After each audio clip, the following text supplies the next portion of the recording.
ॐ हरिः ॐ श्री गुरुभ्यो नमः। हरिः ॐ शन्नो मित्रशं वरुणः शन्नो भवत्वर्यमा शन्न इन्द्रो बृहस्पतिः शन्नो विष्णुरुक्रमः। नमो ब्रह्मणे नमस्ते वायो त्वमेव प्रत्यक्षं ब्रह्मासि त्वमेव प्रत्यक्षं ब्रह्म वदिष्यामि ऋतं वदिष्यामि सत्यं वदिष्यामि तन्मामवतु तद्वक्तारमवतु अवतु माम् अवतु वक्तारम्। ॐ शान्ति शान्ति शान्तिः। ॐ भद्रं कर्णेभिः शृणुयाम देवाः भद्रं पश्येमाक्षभिर्यजत्राः स्थिरैरङ्गैः स्तुष्टुवागुंसस्तनूभिः व्यशेम देवहितं यदायुः। स्वस्ति न इन्द्रो वृद्धश्रवाः स्वस्ति नः पूषा विश्ववेदाः स्वस्ति नस्तार्क्ष्यो अरिष्टनेमिः स्वस्ति नो बृहस्पतिर्दधातु। ॐ शान्ति शान्ति शान्तिः। ॐ सहनाववतु सहनौ भुनक्तु सह वीर्यं करवावहै तेजस्विनावधीतमस्तु मा विद्विषावहै। ॐ शान्ति शान्ति शान्तिः। सदाशिवसमारम्भां शङ्कराचार्यमध्यमाम् अस्मदाचार्यपर्यन्तां वन्दे गुरुपरम्परां। श्रुतिस्मृतिपुराणानाम् आलयं करुणालयं नमामि भगवत्पादं शङ्करं लोकशङ्करं शङ्करं शङ्कराचार्यं केशवं बादरायणं सूत्रभाष्यकृतौ वन्दे भगवन्तौ पुनः पुनः। ईश्वरो गुरुरात्मेति मूर्तिभेदविभागिने व्योमवद्व्याप्तदेहाय दक्षिणामूर्तये नमः। निधये सर्वविद्यानां विषजे भवरोगिणां गुरवे सर्वलोकानां दक्षिणामूर्तये नमः। ॐ नमः प्रणवार्थाय शुद्धज्ञानैकमूर्तये निर्मलाय प्रशान्ताय दक्षिणामूर्तये नमः।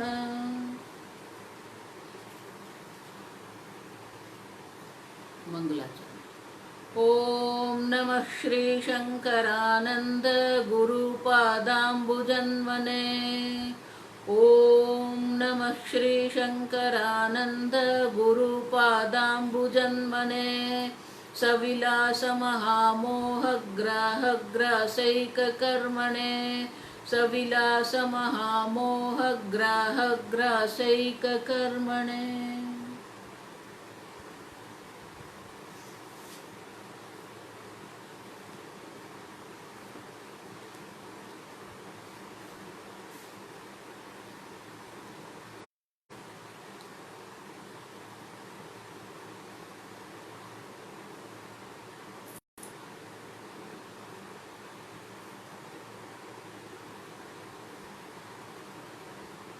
श्लोक नंबर 36। कारणे सत्त्वमानन्दमयः कारणे सत्त्वमानन्दमयः मोदादिवृत्तिभिः तत्तत्कोशैस्तु तादात्म्यात् तत्तत्कोशैस्तु तादात्म्यात् आत्मा तत्तन्मयो भवेत् आत्मा तत्तन्मयो भवेत्। 37 अन्वयव्यतिरेकाभ्याम् अन्वयव्यतिरेकाभ्यां पञ्चकोशविवेकतः स्वात्मानं तत उद्धृत्य परं ब्रह्म प्रपद्यते।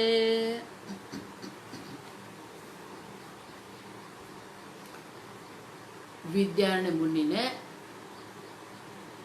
पंचकोश क्या है वो हमें दर्शाया।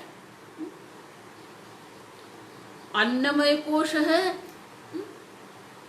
जो शरीर है, जहां बैठ के जीव ये संपूर्ण विश्व का उपभोग करता है। ये स्थान है, भोगायतन कहते हैं। जैसे बैंक में आप जाएंगे काउंटर होता है, उसी प्रकार से ये काउंटर है जहां बैठ के आप ये सर्व व्यवहार कर रहे हैं।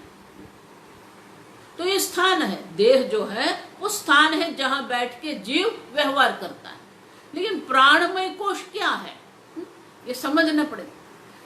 क्रिया शक्तिवान प्राणमय कोश कार्य रूप। ये प्राणमय कोश जो है, जो प्राणमय कोश है उसमें 10 चीज है, हम देख के गए। पंच प्राण है और पंच कर्मेंद्रिया है। तो पंच प्राण पंच कर्मेंद्रिया जो है वो कार्य रूप है, वो क्रिया शक्ति है। और मनोमय क्या है? इच्छा शक्तिवान। प्राण जो है, कर्मेंद्रिय जो है, जो एक क्रिया शक्ति का केंद्र है, जिसके कारण ये सब क्रिया हो रही है। लेकिन मनोमय कोश क्या है? इच्छा शक्तिवान मनोमय कोश करण रूप।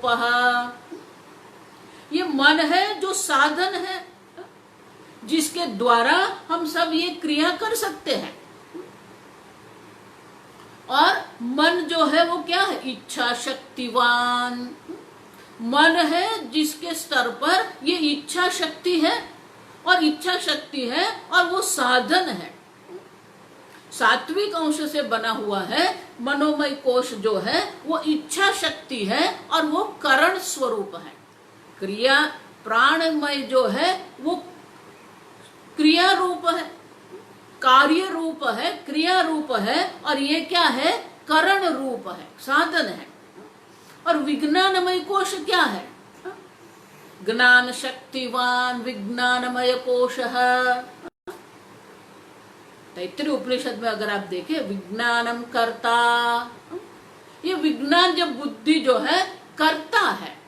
और इसलिए कहते हैं कि ये जो विज्ञानवान जो है, तो विज्ञानवान जो कोश है, विज्ञानमय कोश जो है वो कर्तृ रूप है। आप समझो, प्राणमय जो है कार्य रूप क्रिया रूप है, मनोमय जो है करण रूप है, और विज्ञानमय जो है जो ज्ञान शक्ति है, एक क्रिया शक्ति है जहाँ क्रिया हो रही है, इच्छा शक्ति है वो करण रूप है, साधन है। और ये जो ज्ञान शक्तिवान जो ये विज्ञान कोश जो है वो कर्ता स्वरूप है, कर्तृ है। आप समझो, संपूर्ण जो व्यवहार हो रहा है कर्तृ है, करण है और क्रिया है।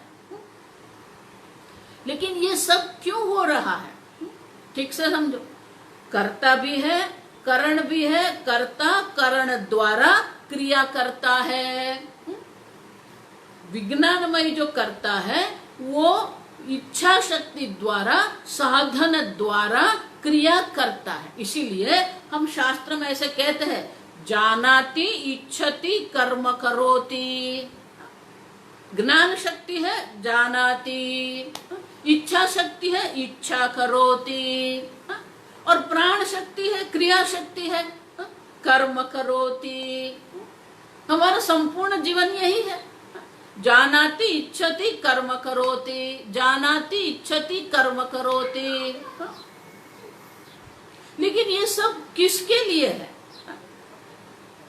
ज्ञान हो गया, ज्ञान होने के बाद इच्छा करेंगे। लेकिन बात ये भी है कि जितना ज्ञान है उस सब का हमें मन में कोई इच्छा काम प्रकट नहीं होता है। ज्ञान तो हमें बहुत सारी चीज का है, बहुत सारी वस्तुएं हम जानते हैं, लेकिन सबकी इच्छा हम नहीं करते हैं। और इच्छा भी जो होती है, इच्छा भी अनेक प्रकार की होती है, लेकिन वो इच्छा क्रियान्वित नहीं होती है। ज्ञान बहुत है, लेकिन उसमें से बहुत कम प्रतिशत हमारे जो ज्ञान है वो इच्छा शक्ति में परिवर्तित होता है। जो ज्ञान शक्ति है वही इच्छा शक्ति में परिवर्तित होती है। अब इच्छा शक्ति जो है वो क्रिया शक्ति में परिवर्तित होनी चाहिए।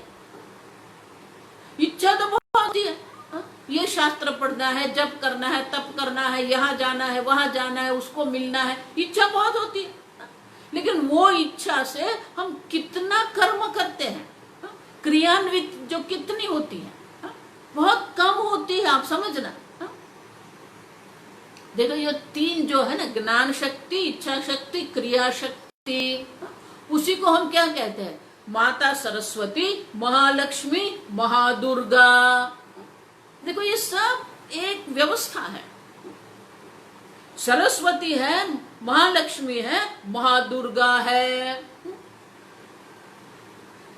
तो ये ज्ञान शक्ति, इच्छा शक्ति और क्रिया शक्ति है।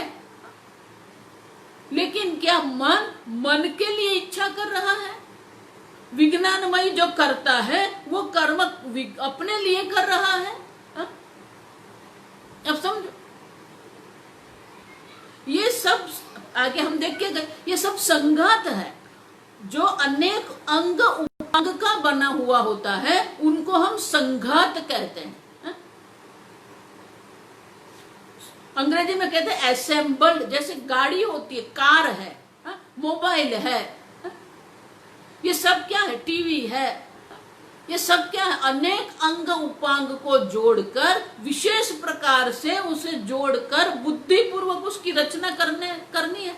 तो वो जो बुद्धिपूर्वक की रचना जो है उसको संघात कहते हैं। और उनका एक विशेष प्रयोजन होता है। जैसे विमान है, तो विमान जो है वो संघात है। उनके लाखों पुर्जा होते हैं, लाखों अंग उपांग होते हैं, और उनका एक विशेष प्रयोजन है। तो जो बुद्धिपूर्वक प्रयोजन युक्त बुद्धिपूर्वक की जो रचना है उनको हम संघात कहते हैं। तो प्राणमय को अन्नमय कोश है वो संघात है, अनेक अंग उपांग का बना हुआ देह है, ये स्थान है। उसी प्रकार से प्राणमय जो हम कहते हैं, प्राणमय कोश जो है वो भी एक संघात है। मनोमय कोश जिसको हम कहते हैं वो भी संघात है। विज्ञानमय कोश हम जिसको कहते हैं वो भी संघात है। आप ठीक से समझो।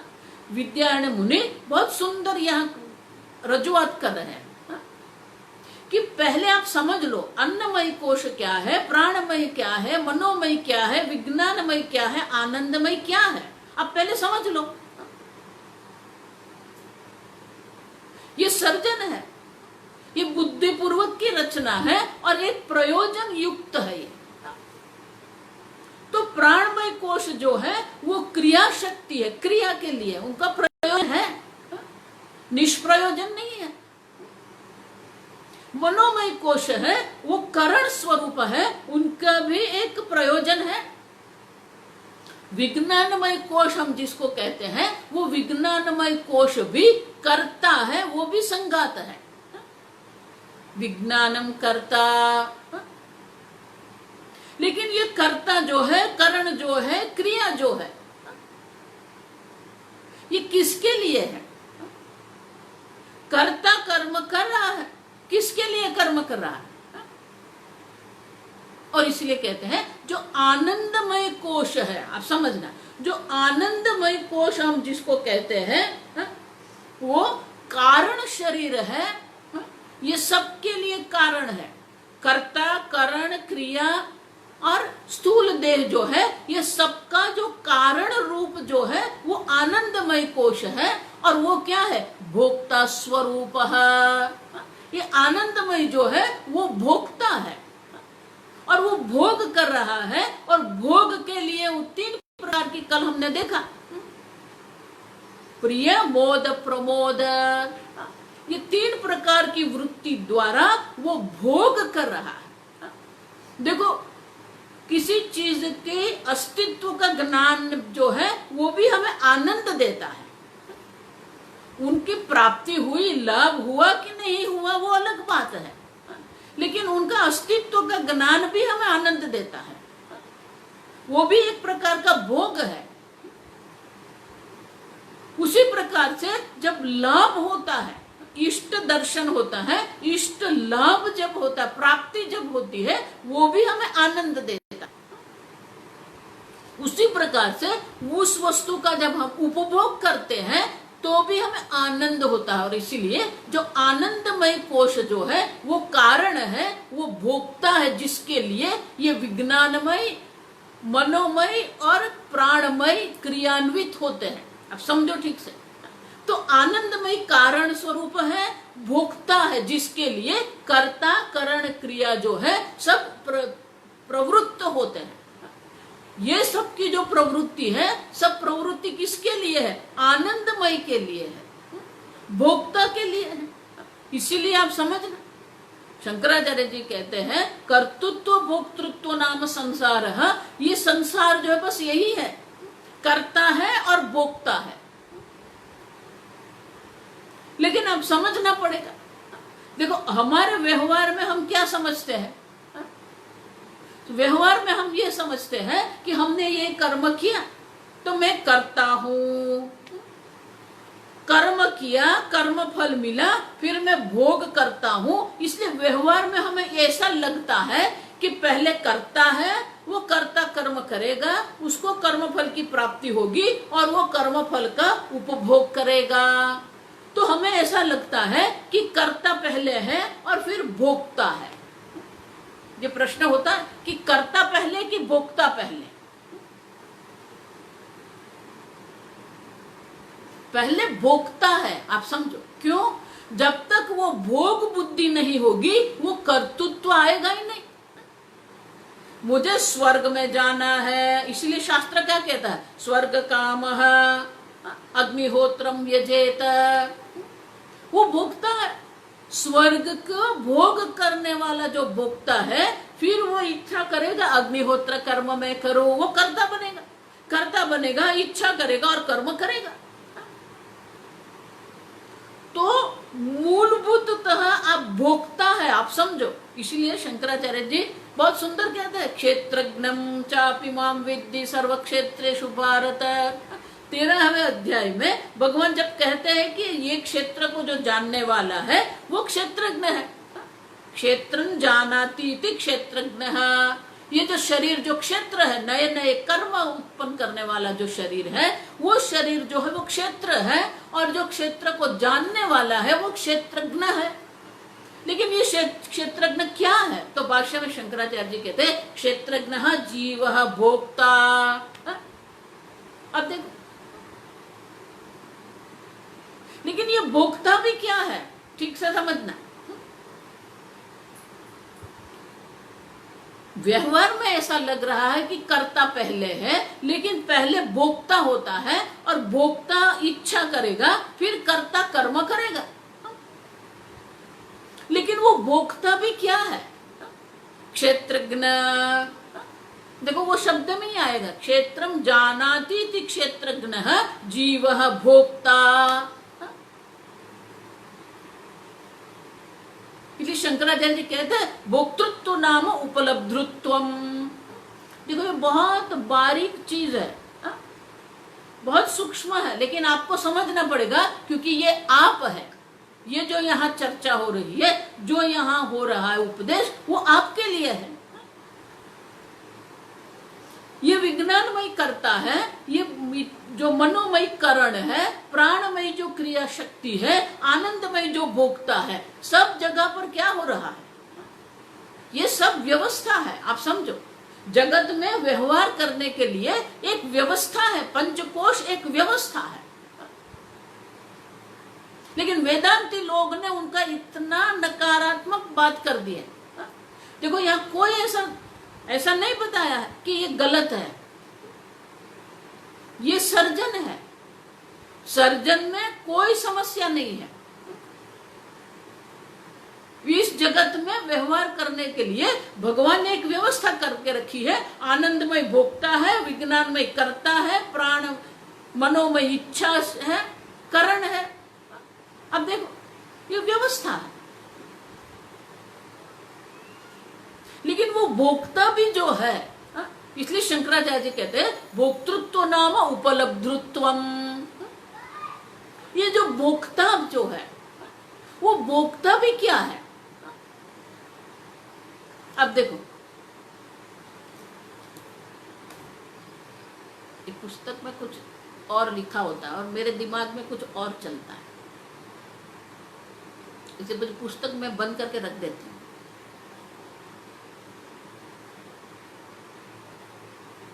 भोक्ता हम जिसको कहते हैं, अब देखो आपके सामने आइसक्रीम है, जानाती, ये आइसक्रीम आपको ज्ञान हुआ, फिर इच्छति, आपने इच्छा किया, फिर आप करेंगे भोग करेंगे, उसका कर्म करेंगे, प्राप्त करेंगे, उसको प्राप्त करके आप उनका उपभोग करेंगे। प्रिय मोद प्रमोद। अब जब आप उपभोग कर रहे हैं तो ये उपभोग जो है या उपभोक्ता जो है वो क्या है, उनका स्वरूप क्या है। अब देखो, अब मुझे बताओ वो करेला है या आइसक्रीम है या गुलाब की सुगंध है। आप ठीक से खाने की बात ही नहीं, सब बात में यही है, गुलाब की सुगंध है या मोगरा की सुगंध है, या तो फिर ये नरम है या कुछ कठिन है। तो आप देखो जैसे हमने कहा ना, कर्ता पहले या भोक्ता पहले, तो क्या आ गया, भोक्ता पहले। वो भोक्ता जो है इच्छा करेगा तब तो कर्ता कर्म करेगा, इसलिए पहले भोक्ता होना चाहिए तो फिर ये कर्ता कर्म करेगा। लेकिन भोक्ता भी क्या है, अब समझो, आप जब सुगंध ले रहे हैं तो ये मोगरा की सुगंध है, ये गुलाब पुष्प की सुगंध है, ये चमेली की सुगंध है। तो ज्ञानेंद्रिय द्वारा पहले आपको क्या होता है, ज्ञान होता है।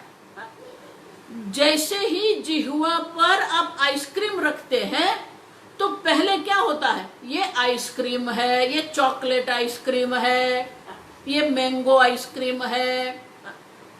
अब देखो, तो पहले ज्ञान होता है, फिर वही ज्ञान जो है वो भोक्ता बन जाता है। समझ रहे हो, आइसक्रीम का ज्ञान हुआ, फिर आइसक्रीम खाने में मजा आ गई, बाजार में गए पकोड़े देखे, बाजार में गए बढ़िया सी साड़ी देखी। अब देखो देखो, इसीलिए मनोमय में भी ज्ञानेंद्रिय है और विज्ञानमय में भी वो ज्ञानेंद्रिय है वहां पर। तो पहले आपको आइसक्रीम का ज्ञान होता है, पहले आपको करेला का ज्ञान होता है, पहले आपको गुलाब की सुगंध का ज्ञान होता है। तो वो तो ज्ञान मात्र है, इसलिए शंकराचार्य जी कहते हैं भोक्तृत्व नाम उपलब्धृत्व। ये जो भोक्ता है वो तो उपलब्धा है, उपलब्धा माने ज्ञाता। अब समझो, ज्ञान मात्र है। ये आइसक्रीम का ज्ञान है, ये गुलाब का ज्ञान है, ये नरम है, ये कठिन है, वो ज्ञानेंद्रिय द्वारा आप ज्ञान प्राप्त कर रहे हो, वो ज्ञान है। अब समझो, लेकिन वो जो ज्ञान है वो ज्ञान उपभोग में परिवर्तित हो जाता है। तो जो उपलब्ध है वो उपलब्ध अब कौन बन गया, उपभोक्ता बन गया। जो ज्ञाता है वो भोक्ता बन गया। अब समझना ठीक से। तो अब देखो, आप जो दुखी हो रहे हो, आपका जो सुख दुख का अनुभव जो है वो ज्ञान के कारण है, माने कि उपलब्ध ज्ञाता के कारण है, या वो भोक्ता के कारण है? जिह्वा जो है वो तो आपको ज्ञान देती है। आप समझते हो मैं क्या कह रहा हूं? ये ज्ञानेंद्रिय रिपोर्टर मात्र है, वो रिपोर्टिंग करती है आपको। ये कटु है, कड़वा है, ये मीठा है, ये आइसक्रीम है, ये लाल है, ये पीला है।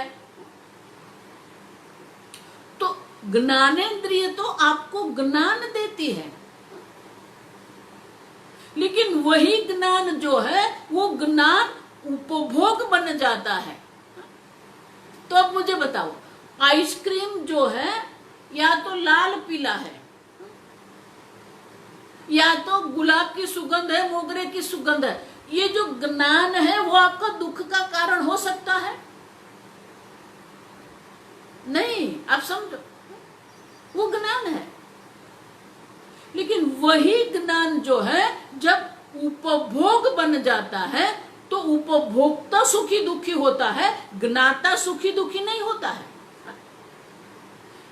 इसका अर्थ ये हुआ कि कुछ है जो ज्ञाता को उपभोक्ता बना देता है।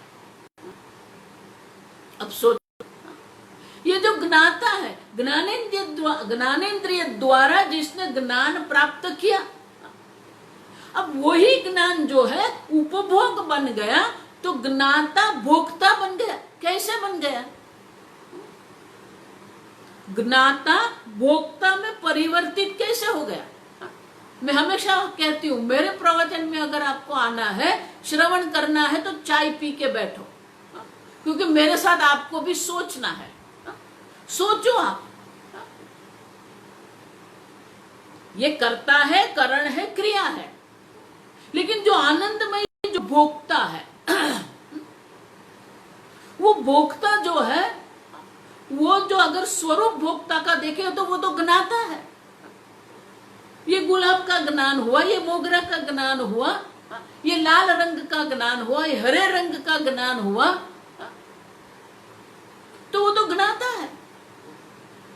लेकिन वही ज्ञाता क्या हो जाता है? उपभोक्ता बन जाता है, भोक्ता बन जाता है। तो ज्ञान हमारे दुख का कारण नहीं है। अब ठीक से समझो, वो ज्ञान प्राप्त करना दुख का कारण नहीं है। ये ज्ञाता जो उपभोक्ता बन जाता है वो हमारे दुख का कारण है। तो आप बताओ, ये ज्ञाता उपभोक्ता कैसे बन गया? उसको कहते हैं राग द्वेष। ज्ञान है, आइसक्रीम है, मुझे पसंद है, करेला है, मुझे पसंद नहीं है। अब देखो, तो ज्ञाता को उपभोक्ता कौन बना रहा है? ये राग द्वेष जो है, ये राग द्वेष की सब चाल है। ये राग द्वेष जो है वो ज्ञाता को उपभोक्ता बना देता है, गुलाम बना देता है। आप समझो, इसीलिए भगवान कहते हैं कि ये सब समस्या कहां से आती है? राग द्वेष व्यवस्थितो तयोः वशं न आगच्छेत् तौ हि अस्योपरि पंथिनो। यही है जो आपका क्या करते हैं, जैसे मार्ग में लुटेरे आके हमको लूट जाते हैं, उसी प्रकार से राग द्वेष जो है ये जीवन मार्ग के लुटेरे हैं, जो हमारे ज्ञान को, हमारे आनंद को, हमारी शांति को लूट के ले जाते हैं। परिपंथिनो महाशनो महापापमा विद्येन वैरिण। महाशन ये अग्नि समान है, महाशन महान अग्नि समान है। ये महान जो प्रज्वलित अग्नि जो है, वो प्रज्वलित अग्नि में आप जितना भी ईंधन डालते हैं, हरा है, सूखा है, सब जो आप डालते हैं, जिस प्रकार की भी लकड़ी आप डालेंगे, सब जल के राख हो जाती है। उसी प्रकार से ये राग द्वेष जो है, ये काम जो है, काम एष क्रोध एष, ये काम जो है, ये क्रोध जो है, राग का जो अभिव्यक्ति है वो काम है, द्वेष की अभिव्यक्ति जो क्रोध है। ये महान अग्नि समान है, अग्नि में जितना भी आप डालो वो खाता जाएगा, मना नहीं करेगा। इसलिए अग्नि का एक नाम है अनलह, अलम न विद्यते इति अनलह। अलम माने क्या है? बस हो गया, तृप्ति। आप भोजन करने बैठे हैं, लड्डू खा रहे हैं, लड्डू आपको बहुत पसंद है, लेकिन कितने लड्डू खाएंगे आप? 5 खाएंगे, 8 खाएंगे, बाद में तो आपको बोलना पड़ेगा ना, बस हो गया, अभी ज्यादा नहीं, तृप्त हो गया। इसको संस्कृत में अलम कहते हैं, बस हो गया, इनफ। लेकिन ये अग्नि क्या है? अनलह, कभी इनफ कहता ही नहीं है, बस कहता ही नहीं, जितना आप डालेंगे सब वो जला देता है। उसी प्रकार से ये काम जो है महाशन है, महापापमा, आपके पास जो पाप करवा रहा है वो पाप करवाने वाला ये काम है, ये राग द्वेष है। विद्येनम वैरिणम, ये जगत में कोई आपका वैरी नहीं है, कोई आपका शत्रु नहीं है, कोई आपका अशुभ चिंतक नहीं है, ये काम है, ये राग द्वेष है। और इसीलिए आप ज्ञाता है, basically you are the knower, understand. मुख्यतः आप ज्ञाता, आप सब जानते हैं, करता है, आप क्रिया करते हैं, लेकिन इसके अंदर क्या गया? ये ज्ञाता को राग द्वेष ने भोक्ता बना दिया, और ये भोग किया, ये भोग किया, ये भोग अच्छा लगा, ये भोग अच्छा नहीं लगा। इसलिए उपनिषद में क्या कहते हैं? द्वासुपर्णा सयुजा सखाया समाने वृक्षे परिशस्व जाते। एक ही ये संसार वृक्ष है, ये शरीर रूपी वृक्ष है, उसमें 2 बैठे हैं, दोनों एक समान है, दोनों के पंख भी एक समान है, बहुत सुंदर पंख वाले, समान पंख वाले 2 पक्षियां बैठे हैं। लेकिन एक क्या है? पिप्पलम स्वादवत्ती अन्यस्तु अभिजातशीति। एक जो जीव है, भोक्ता है, वो क्या करता है? ये जो वृक्ष पर, ये संसार वृक्ष के ऊपर जो खट्टे मीठे तीखे अनेक प्रकार के जो फल है, वो फल वो स्वादुवत्ती, वो खाता रहता है और सुखी दुखी होता रहता है। जब तक आप अपने को भोक्ता मानते रहेंगे, आप सुखी दुखी होते रहेंगे। लेकिन आप मुख्यतः ज्ञाता है, क्षेत्रज्ञ है, इसलिए भगवान क्षेत्रज्ञ शब्द कहते हैं। लेकिन वो जो क्षेत्रज्ञ है, वो अभी क्षेत्रज्ञ क्या बन गया है? भोक्ता बन गया है। इसलिए शंकराचार्य जी को कहना पड़ा भोक्तृत्व नाम उपलब्धत्व। आप मुख्यतः उपलब्ध है, ज्ञाता है, संपूर्ण जगत को जानने वाले हैं। लेकिन आपके राग द्वेष ने वो ज्ञान को क्या बना दिया? भोग बना दिया है। और इसीलिए ये जगत का ज्ञान आपको दुखी नहीं करता है, ये जगत आपको दुखी नहीं करता है, लेकिन आप ये जगत में राग द्वेष से उपभोक्ता बन के बैठे हैं, भोक्ता बन के बैठे हैं, जो आपको सुखी दुखी कर रहा है। पिप्पलम स्वादुवत्ती, अब देखो खट्टे मीठे फल आप भोगते रहते हैं, ये मिल गया आनंद ही आनंद, ये मिल गया दुखी ही दुखी, ये नहीं मिला मैं दुखी हो गया, क्यों? अब देखो स्वामी जी इसलिए हमेशा कहते हैं there is a sense of loss in our heart, कुछ छूट गया है, आई लैक समथिंग, किसी का अभाव है हमारे मन में, कुछ बाकी है, कुछ शेष है, कुछ अभाव है हमारे मन में। हर एक मनुष्य के मन में कहीं न कहीं ये बैठा है। करोड़पति बन के भी उनके दिल में, उनके मन में, हृदय में ये रहता है, कुछ बाकी है। अब समझो, इसीलिए ज्ञानी के लिए कहते कृतकृत्य कृतम सर्वम, उनके लिए कुछ बाकी शेष है ही नहीं। ये संसारी वही है जिसके लिए कुछ न कुछ छूट जाता है, कुछ न कुछ अभाव रहता है। क्यों? क्योंकि ये उपभोक्ता है। ये उपभोक्ता जो हमारे अंदर बैठा है, वो इच्छा जो है वो अनल अग्नि समान है, उनको हम कभी भी संतुष्ट नहीं कर सकते, उनका कभी अंत ला ही नहीं सकते। न जातु काम कामानाम उपभोगे न शाम्यते, कितनी भी इच्छा करो, कितनी भी इच्छा की पूर्ति करो, बाकी कुछ न कुछ शेष रह जाता है।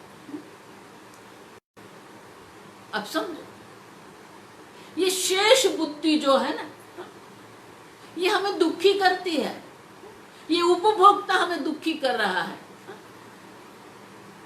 अब समझो, ये आनंदमय जो है, ये जो भोक्ता है, जो कारण शरीर है, जो अविद्या है, ये हमें दुखी कर रहा है। हमारे दुख का मूल कारण जो है ये अविद्या है, विपरीत ज्ञान है, मोह है। ये भोग बुद्धि जो है वो हमें दुखी कर रही है। विज्ञानमय, मनोमय, प्राणमय हमें दुखी नहीं कर रहा है। मूल कारण तो ये है, उपभोक्ता हमारे अंदर जो भोक्ता बैठा है, वो भोग का अंत आता ही नहीं है। न जातु काम कामानाम उपभोगे न शाम्यते।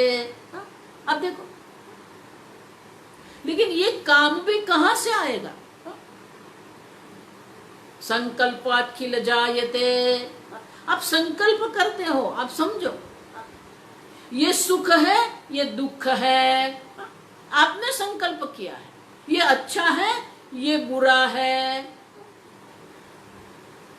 ये इच्छनीय है, ये अनिच्छनीय है।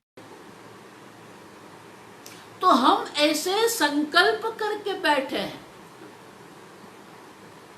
और यही संकल्प हमें सुखी दुखी करता है। और इसीलिए भगवान कहते हैं सर्व संकल्प सन्यासी। अब हमारा ही संकल्प हमें सुखी दुखी करता है, हमें भोक्ता बना देता है। हमारे मन में राग द्वेष का जन्म लेते हैं, हमारे मन में काम क्रोध बनाता है। और इसीलिए विद्यारण्य मुनि एक व्यवस्था हमें दर्शाते हैं कि आनंदमय कोश जो है वो भोक्ता स्वरूप है, विज्ञानमय कोश है जो कर्ता स्वरूप है, मनोमय कोश है जो करण स्वरूप साधन है, और प्राणमय कोश है जो क्रिया है, कार्य रूप है, क्रिया रूप है। ये व्यवस्था है। भगवान एक अत्यंत सुंदर व्यवस्था हमको बना के दी है। हम आनंद से रह सकते हैं इसी शरीर में, इसी काल में, इसी देश में हम आनंद से रह सकते हैं। लेकिन आनंद से नहीं रह सकते हैं। क्यों नहीं रह सकते हैं? इसलिए आगे की पंक्ति में क्या कहते हैं? तत्तत् कोशस्तु तादात्म्यात्।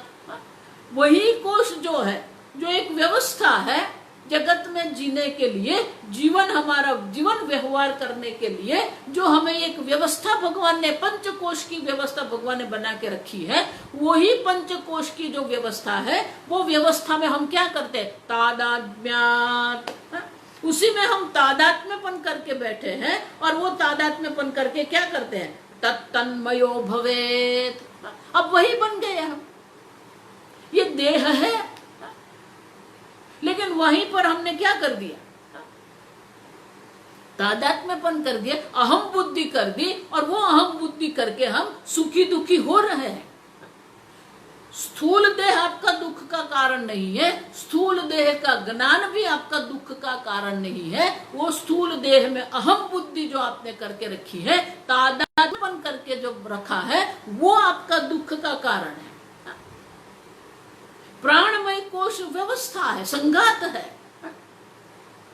बहुत सुंदर रचना है भगवान की, लेकिन वही रचना में हम अहम बुद्धि करके बैठ गए, मम बुद्धि करके बैठ गए, और ये अहंता ममता हमें दुखी करती रहती है। और इसलिए कहते हैं तन्मयो भवेत्। तन्मयो भवेत् मानी वो देह बन के बैठ गया। देह में तादात्म्यपन कर लिया, अब वो देह बन के बैठ गया, प्राण बन के बैठ गया, मनोमन बैठ गया। अब देखो, मनोमय बन के अब बैठ गए, विज्ञानमय बन के बैठ गए, आनंदमय बनकर बैठ गए आप। मैं अज्ञानी हूं, मैं करता हूं, मैं भोगता हूं। अब देखो, मैं विक्षिप्त हूं, मैं चंचल हूं, मैं दयालु हूं, मैं संवेदनशील हूं, मैं भूखा हूं, मैं प्यासा हूं, मैं लंबा हूं, मैं गोरा हूं, मैं काला हूं, मैं वृद्ध हूं, मैं युवान हूं। ये देखो, ये हमारे हर जगह पर हमने अहम रख दिया है। अब जब अहम आप रख के बैठे हैं तो आपको सुखी होने का कोई किसी भी प्रकार से कोई तक आपको नहीं मिलेगी। आप दुखी ही होते रहेंगे। अब जब सुखी है ना, तभी भी आप दुखी होंगे। ये स्वामी जी का अनुभव था। स्वामी जी कहीं पर भी प्रवचन करने को जाते थे, 10 दिन के लिए स्वामी जी जाते थे। अब स्वामी जी जाएंगे तो सब आनंद आनंद है, बहुत प्रसन्न है सब। सेवा भी करते हैं, तैयारी भी करते हैं, प्रवचन में भी जाते हैं, सब व्यवस्था होती है। और स्वामी जी के साथ हमारे जैसे स्वामी जी के शिष्य भी वहां जाते थे। तो एक साथ एक परिवार बनके 25-50 लोग एक परिवार बनके रहते थे। 10 दिन में 4-5 दिन सब आनंद से रहते थे। छठे दिन से काउंटडाउन शुरू हो जाता है। स्वामी जी अभी 2 ही दिन बाकी, स्वामी जी अभी 3 ही दिन बाकी, अभी 2 ही दिन बाकी। तो सुख में भी हम दुख ढूंढ लेते हैं। आप समझो, ये हमारी बुद्धि ऐसी बन गई है कि सुख में भी हम दुख ढूंढ ही लेते हैं। ये बुद्धि ऐसी, इसलिए हमको दुखी होने की आदत पड़ गई है। मैं दुखी हूं, ये आदत है। आप समझ, क्रोध भी आदत होता है, दुख भी आदत है, ये इच्छा भी आदत बन गई है। अब उससे हम छूट ही नहीं सकते। और इसलिए कहते हैं तन्मयो भवेत्। तन्मयो भवेत् माने कि वही बन के आप बैठ गए। व्यवहार काले भी अन्नमयादि कोश प्राधान्यात्, ये अन्नमय कोश में हम तादात्म्यपन करके बैठ गए हैं, वही बन के बैठ गया। अभी मैं देह हूं, प्राण हूं, मन हूं, विज्ञान बुद्धि हूं। विज्ञानमय मानी बुद्धि, आनंदमय हूं, ये सब बन के बैठ। तन्मयो भवेत्, उसी में हमने अहम बुद्धि कर ली है। वो अहम बुद्धि करने के कारण उसी से एक बन गए हैं। तो देह आपका दुख का कारण नहीं है। देह में आपने जो अहम बुद्धि करके आप कर ली है, वो आपका दुख का कारण है। तो अब क्या करना पड़ेगा? इसलिए आगे के श्लोक में क्या कहा? अन्वय व्यतिरेकाभ्याम कथम तर्हि एवं विदस्य आत्मनः ब्रह्मत्वं भवति कोशेभ्यः विवेचनात् भवति। ये विवेक करना पड़ेगा। आप जो आत्मा है और अन्नमय कोश है, वो 2 अलग है। विवेक करना पड़ेगा। और इसलिए कहते हैं अन्वय व्यतिरेकाभ्याम पंचकोश विवेकतः। ये विवेक करना है। तो विवेक क्या करना पड़ेगा? देह क्या है और आत्मा क्या है, वो देखना पड़ेगा। तो देह जो है, देह क्या है? कोशानाम असत्व। ये जो पंच कोश है वो असत है। असत मानी विकारी है, वो जड़ है। यह दृश्यम तज्जड़म, जो आपका ज्ञान का विषय है वो जड़ होता है, विकारी है, जड़ है, वो दुख का कारण है और द्वैत है। 4 चीज आप समझ, विकार है मानी असत, असत असत मानी विकारी। वो विकारी है, जड़ है, दुख का कारण है और वो द्वैत है। लेकिन आत्मा क्या है? आत्मा सत स्वरूप है, निर्विकारी है। आत्मा जड़ नहीं है, चैतन्य स्वरूप, चित स्वरूप है। आत्मा दुख का कारण नहीं, आनंद स्वरूप है। और आत्मा 2 है, एका संवित, एक ही है। समझ गए? आप सत स्वरूप है, आप चित स्वरूप है, आप आनंद स्वरूप है, आप अद्वय आनंद स्वरूप, एक अद्वितीय आत्मा आप है। लेकिन ये दो जो है परस्पर विरुद्ध है। इसीलिए शंकराचार्य जी ब्रह्मसूत्र के आरंभ में कहते हैं कि जो तमः प्रकाशवत परस्पर विरुद्ध स्वभावयो हो, बिल्कुल विरुद्ध है। जैसे अंधकार और प्रकाश इकट्ठे नहीं हो सकते हैं। क्यों? विरुद्ध स्वभावयो। उसी प्रकार से आप जो चैतन्य स्वरूप आत्मा है और ये जो शरीर जो जड़ और विकारी है,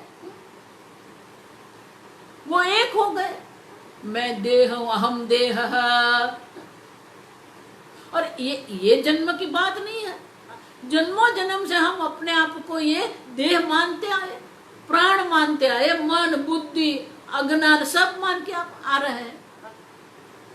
जन्मों जन्म से ये अहम बुद्धि करके हम बैठे हैं। और इसलिए शंकराचार्य जी कहते हैं तमः प्रकाशवत विरुद्ध स्वभावयो हो, युष्मत् यस्मत् प्रत्ययो हो।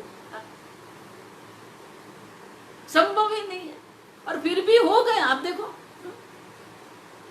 इसलिए उसको माया कहते हैं। अघटित घटना पटी ऐसी माया, जो संभव नहीं है उसको भी संभव बना दिया। जड़ और चेतन एक नहीं हो सकते हैं, लेकिन जड़ और चेतन एक हो गए। इसीलिए ये जो अविद्या देवी जो है, ये अविद्या ने सब असंभव को संभव बना दिया है। मैं इसलिए कहती हूं ये जो जगत जो है, आप तर्क से अगर विचार करेंगे आगे आएगा ये सब, कि ये जगत संभव ही नहीं है। आपका जन्म भी संभव नहीं है, आपकी मृत्यु भी संभव नहीं है। न जायते म्रियते वा कदाचित। कदाचित मानी कभी भी नहीं। कभी भी नहीं मानी क्या है? अभी जन्म हुआ, बाद में जन्म नहीं होगा, ऐसा नहीं है।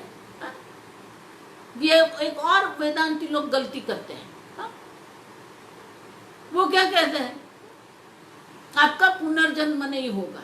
अरे उत्तर जन्म भी नहीं है। अब समझो, पहले भी आपका कोई जन्म नहीं हुआ है, अभी भी आपका जन्म नहीं हुआ है, बाद में भी आपका जन्म नहीं होगा। कदाचित आप मान के आए कि मेरा जन्म हुआ। उत्तर जन्म भी नहीं है, अब ये वर्तमान जन्म भी नहीं है, पूर्व जन्म भी नहीं है ही नहीं जन्म। आप समझो, लेकिन वही जन्म को हम सत्य मान के चल रहे हैं और वही व्यवहार कर रहे हैं। न जायते म्रियते वा कदाचित नायम भूत्वा। इसलिए भगवान कहते पहले था और अभी नहीं है, ऐसा भी नहीं है, और अभी है और बाद में नहीं रहेगा, ऐसा भी नहीं है। तीनों काल में एक समान आप है। आप है ही। जो नहीं होता है उनका जन्म होता है। पहले भी आप थे, अभी भी आप है, बाद में भी आप रहेंगे। तीनों काल में आप रहने वाले। अब जब तीनों काल में आप है ही, तो फिर जन्म किसका हुआ? अब तीनों काल में आप रहने वाले हैं, तो मृत्यु किसकी होगी? अब समझो, तर्क से अगर आप समझेंगे तो आप देख सकते हैं कि ये संभव है ही नहीं। इसलिए आगे हम चर्चा करके गए कि किसी को अपने अभाव का अनुभव होता ही नहीं है। नहीं आत्मा नाम कश्चित अप्रसिद्धम वस्तु अस्ति। आपके अभाव की अनुभूति किसी को नहीं होती। वो तो बाजू पर रखो, किसी को अपने मृत्यु का भी अनुभव नहीं होता है। ठीक से समझो, आप कभी भी अपने मृत्यु का अनुभव कर सकते हो? नहीं, क्योंकि अनुभव करने वाला तो है, तो किसकी मृत्यु हुई? जन्म कभी नहीं है, क्योंकि आप है ही। ये शरीर जो है, देहिनोस्मिन् यथा देह कौमारम यौवनम, ये देह का जन्म है, ये देह की मृत्यु है। लेकिन उसमें अहम बुद्धि हम करके बैठे हैं, तादात्म्यपन करके हम बैठे हैं, और इसीलिए क्या करना पड़ेगा? अभी विवेक करना पड़ेगा। तत्व विवेकोयम विधीयते। और यहाँ विवेक क्या करना है? पंचकोश विवेकतः। ये विवेक करके क्या करना पड़ेगा? अलग करना पड़ेगा। विचि पृथक करणे, ये विवेक शब्द जो है विच धातु, विचि पृथक करणे, उनको अलग करना पड़ेगा। ये आवृत्त होके बैठा जा, तो वो आवरण जो निवृत्ति करनी पड़ेगी। ये एक हो गए हैं, अभी दोनों को अलग करना पड़ेगा। ये भी एक गड़बड़ है। अब मुझे देह से अलग होना है, हो जाओ। इसलिए कहते हैं अन्वय व्यतिरेकाभ्याम पंचकोश विवेकतः। ये विवेक करने की प्रक्रिया क्या है? अन्वय और व्यतिरेक है। अन्वय और व्यतिरेक की प्रक्रिया द्वारा हम पंचकोश का जो विवेक है, आप समझो, अन्वय व्यतिरेक द्वारा पंचकोश विवेक करेंगे। तो ये पृथक्करण जो है वो भौतिकतः आपको अलग नहीं होना है।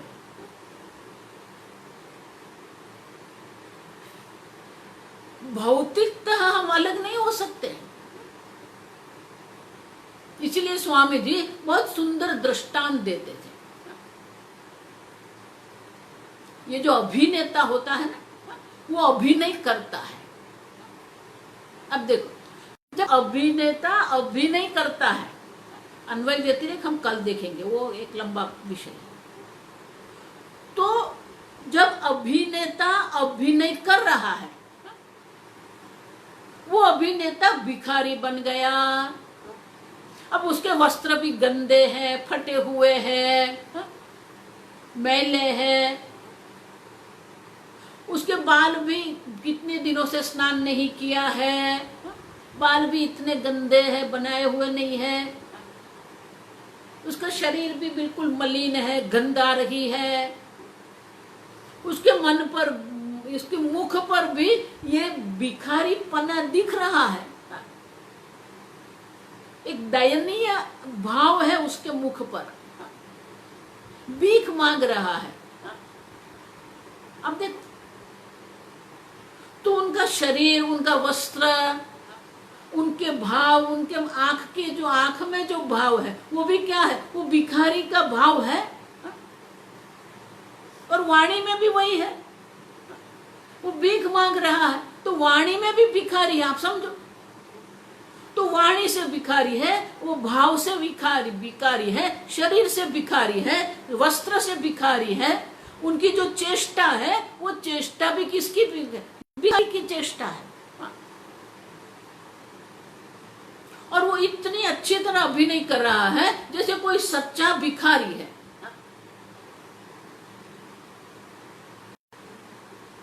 तो वो भिखारी का अभिनय करता है।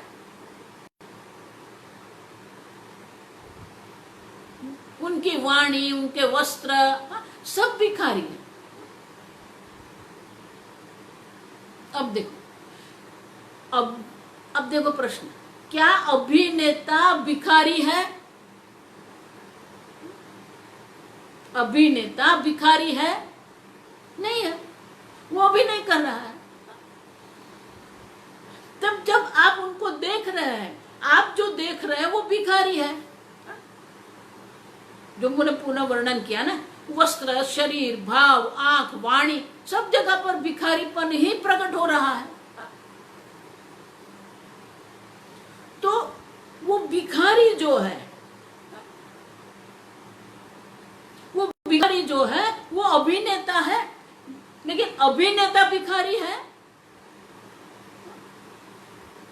समझ में आता है क्या बोलती हूँ?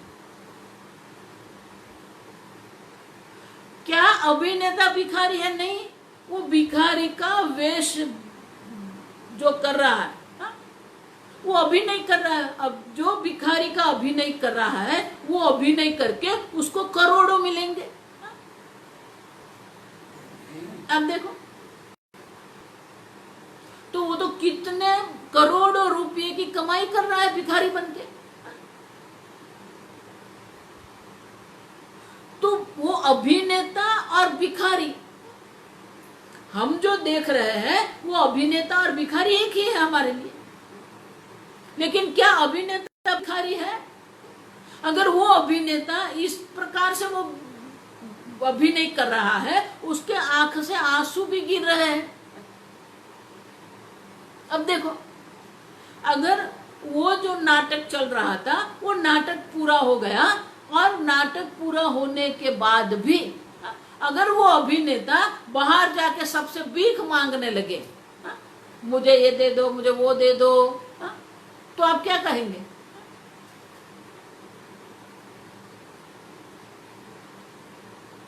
गुजरात में हम कहते हैं स्क्रू ढीला हो गया। क्यों? वो अभिनेता है, लेकिन अभी वो अपने आप को भिखारी मानने लगा, और भिखारी मान के भीख मांग रहा है। उनकी समझ में, अब देखो, तो मुझे कहो, अभिनेता और भिखारी, वो दोनों को अलग करने वाला कौन है? जब अभिनेता भिखारी का अभिनय कर रहा है, तब भी अभिनेता जानता है मैं भिखारी नहीं हूं। वो ज्ञान, अंडरस्टैंडिंग, वो ज्ञान है। मैं अभिनय कर रहा हूं, मैं भिखारी नहीं हूं। तो उनका जो ज्ञान है, वो ज्ञान ही अभिनेता को भिखारी से अलग रखता है। लेकिन अगर वो ज्ञान चला गया तो वो भिखारी बन जाएगा। तो अभिनेता और भिखारी देखने में एक ही है, लेकिन वो पृथक्करण कैसे, विवेक है। अभिनेता भिखारी नहीं है। तो ये जो ज्ञान है, वो ज्ञान ही आपको ये पंचकोश से अलग कर सकता है। भौतिक रूप से आपको अलग नहीं होना है, लेकिन आपकी समझदारी, इसलिए भगवान ने क्या कहा, बुद्धि ग्राह्यम, समझो, ये बुद्धि ग्राह्य है। आपकी बुद्धि में आपको समझना पड़ेगा, मैं देह नहीं हूं, मैं प्राण नहीं हूं, मैं मनोमय नहीं हूं, मैं विज्ञानमय नहीं हूं, मैं आनंदमय नहीं हूं। जैसे वो अभिनेता जानता है मैं भिखारी नहीं हूं, मैं भिखारी का वेश अभिनय कर रहा हूं, उसी प्रकार से भगवान ने ये आपको पंचकोश दिया है, वो पंचकोश का उपयोग करो, आप आनंद से रह सकते हैं। अब देखो, जब अभिनेता भिखारी का अभिनय करता है, ठीक से समझना,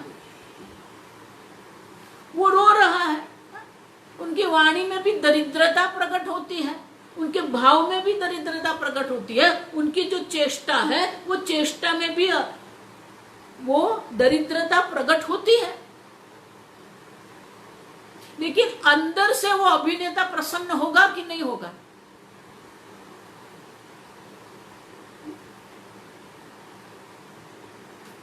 होगा। क्यों?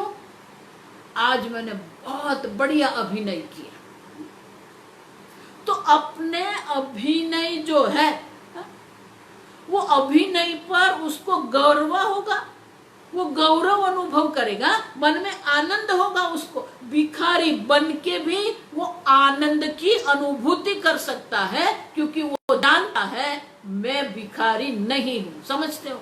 उसी प्रकार से ये पंचकोश जो है, पंचकोश में रहकर ही आप आनंद में रह सकते हो, अगर आप समझ लेते हो विवेक करके कि मैं पंचकोश नहीं हूं, पंचकोश का मैं उपयोग कर रहा हूं। जैसे अभिनेता जानता है मैं अभिनय भिखारी बना हुआ हूं, और भिखारी बन के वो आनंद में रहता है।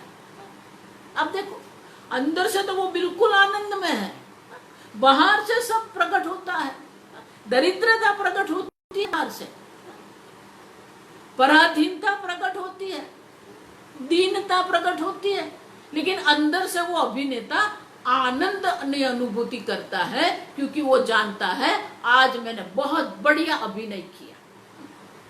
और वो बोलता भी है, आई एंजॉयड माई प्ले।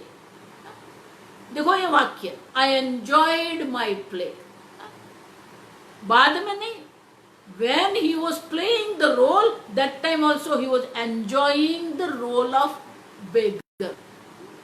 बस वही हमको भी करना है, you enjoy your life. इसलिए मैं कहती हूँ ये जगत दुख का कारण नहीं है, ये पंचकोश दुख का कारण नहीं है, उसमें तादात्म्यपन करके वो पंचकोशा बन गए, तन्मयो भवे। अगर अभिनेता सच्ची में भिखारी बन जाएगा तो वो दुखी होगा, लेकिन अभिनेता को अगर याद रहेगा, उसकी बुद्धि में ये समझदारी रहेगी कि मैं भिखारी का वे अभिनय कर रहा हूं, तो वो भिखारी का अभिनय भी उनको आनंद दे सकता है। आगे हम कल देखेंगे। ओम स्वस्ति प्रजाभ्यः परिपालयन्ताम् न्यायेन मार्गेण महीं महिषाः गोब्राह्मणेभ्यः शुभमस्तु नित्यं लोकाः समस्ताः सुखिनो भवन्तु काले वर्षतु पर्जन्यः पृथिवी सस्यशालिनी देशोऽयं क्षोभरहितः ब्राह्मणाः सन्तु निर्भयाः ओम सर्वेषां स्वस्तिर्भवतु सर्वेषां शान्तिर्भवतु सर्वेषां पूर्णं भवतु सर्वेषां मङ्गलं भवतु सर्वे भवन्तु सुखिनः सर्वे सन्तु निरामयाः सर्वे भद्राणि पश्यन्तु मा कश्चित् दुःखभाग् भवेत् असतो मा सद्गमय तमसो मा ज्योतिर्गमय मृत्योर्मा अमृतंगमय ओम पूर्णमदः पूर्णमिदं पूर्णात् पूर्णमुदच्यते पूर्णस्य पूर्णमादाय पूर्णमेवावशिष्यते ओम शांति शांति शांतिः हरिः ओम श्री गुरुभ्यो नमः हरिः